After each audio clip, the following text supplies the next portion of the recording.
Il est où? Adrian? Oui. Come to papa. Alexandre savoure chaque instant passé avec son fils Adrian, qu'il a élevé à Dubaï. Where's my hug? Where's my hug? 1, 2, 3, come.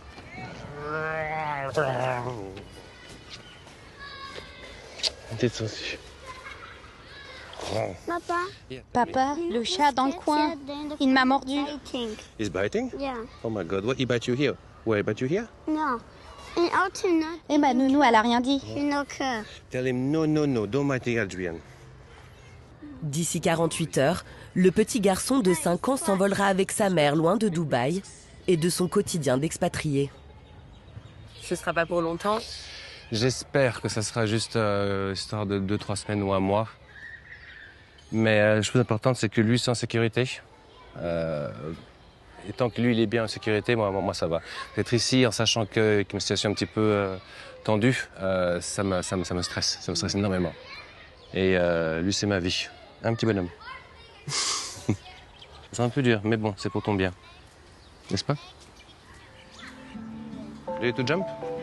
1, 2.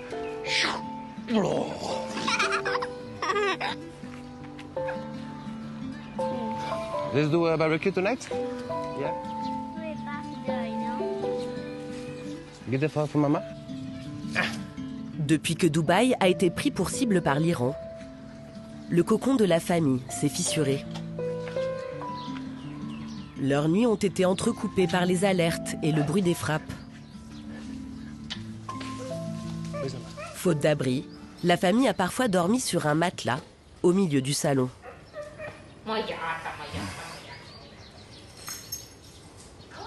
J'avais prévu de vous rejoindre dehors.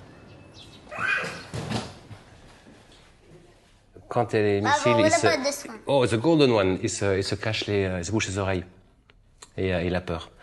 Et c'est ça qui me travaille beaucoup parce que j'ai peur qu'il y ait des traumatismes plus tard. Parce qu'à cet âge-là, on est des éponges et chaque expérience fait nous marquer émotionnellement pour la vie. Et c'est surtout pour ça que je veux que tu sois à l'étranger et pas ici. Quand je dis c'est des feux d'artifice, c'est un jeu. Ou quand il y a des trucs, dans le ciel, j'ai fait, ils font un film, tu sais, des films à la télévision, c'est comme un film, tu vois. Pas qu'ils se rendent compte. Suitcase. Need also to bring some toys, baby, because you know he can't live without toys. Alexandre, lui, doit rester à Dubaï pour piloter l'agence de mannequins qu'il a créée il y a 15 ans.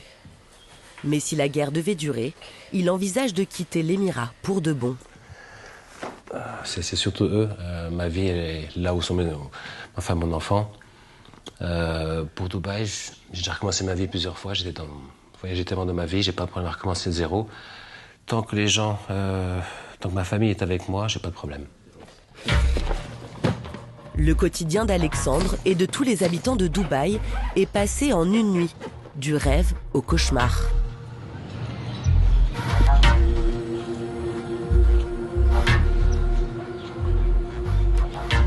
Le 28 février, la ville a été percutée par la guerre. Pendant 5 semaines, plus de 2000 drones et missiles ont été tirés depuis l'Iran vers les Émirats arabes unis. 95% d'entre eux ont été interceptés. Mais certains symboles de Dubaï ont été touchés, comme ce célèbre hôtel et même l'aéroport, un des plus fréquentés au monde.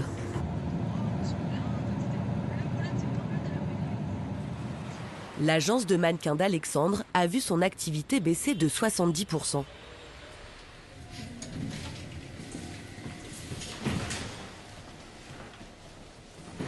Good morning everyone. Bonjour. How are you?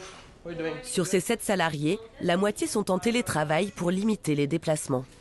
Là, c'est le bureau de notre comptable qui travaille depuis la maison aujourd'hui, enfin depuis presque 3 semaines maintenant. Là, c'est le marketing et le studio. Nous avons un casting aujourd'hui. Normalement, c'est 4-5 mannequins qui attendent sans arrêt. Et là, malheureusement, il n'y a qu'une personne parce que toute l'industrie, elle est au calme. À cause de la guerre, l'agence ne peut plus compter sur les grands événements qui font la renommée de l'Émirat. Regarde l'objectif et souris. Comme les salons ou encore les défilés de mode.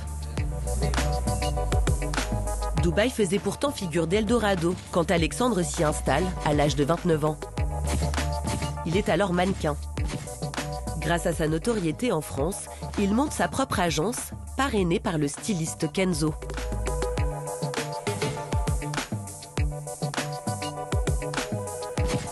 Oui, dans le temps, j'étais à Dubaï, j'avais des cheveux et des abdos. La guerre au Moyen-Orient rebat toutes les cartes. Alexandre veut aujourd'hui vendre son agence et créer une nouvelle entreprise qui lui permettrait de travailler n'importe où dans le monde. Ça me force à me réveiller, à me prendre en main, à envisager ma vie de manière différente, de trouver un business qui ne soit pas forcément uniquement sur Dubaï, mais qui soit à l'étranger, que je puisse déménager, que je puisse pas mettre tous les œufs dans le même panier. C'est très important de pouvoir être en contrôle des éléments. Et à Dubaï, on n'est pas en contrôle. C'est une chose, c'est un fait. On est dépendant de ce qui se passe maintenant en Iran. Et dépendant de notre cher ami Trump qui fait à sa tête. Bref, on est dépendant de choses qui sont... Dubaï n'a pas fait aucune erreur technique. Donc ils ne sont même pas responsables finalement. Et, ils doivent gérer la situation et faire le mieux qu'ils peuvent avec ces situations inhabituelles, on va dire. Alexandre, le directeur de l'agence de mannequins, est conforté dans sa décision de changer de vie. Il organise ce soir l'événement de lancement de sa nouvelle entreprise. C'est un projet qui me tient à cœur, un projet qui devait être fait, que je vais sortir de moi depuis longtemps. Et c'est le premier pas pour un accomplissement qui va être énorme. Donc c'est pas de la peur que j'ai, c'est vraiment de l'excitation, je dirais. L'événement se déroule dans un quartier très en vogue, où d'anciens entrepôts ont été aménagés en galeries et ateliers d'artistes.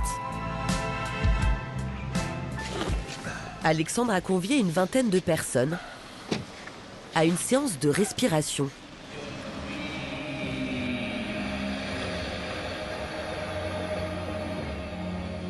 L'entrepreneur veut se réorienter dans le secteur du bien-être, très porteur.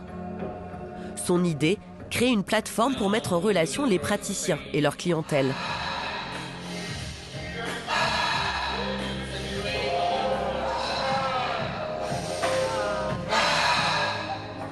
Je vais faire du bien aux gens, je vais aider les gens. Et dans cette période un petit peu incertaine, on va dire, les gens ont besoin de ça. Les gens ont besoin de se calmer, de contrôler leurs émotions, d'être moins stressés. Mais il n'y a pas beaucoup de gens sur Dubaï qui le font, donc je pense que c'est mon devoir d'amener un peu cette aide aux gens qui ont besoin ici. Un nouveau projet qu'il pourra gérer à distance, depuis l'Europe, où il va retourner vivre dès cet été avec sa femme et son fils.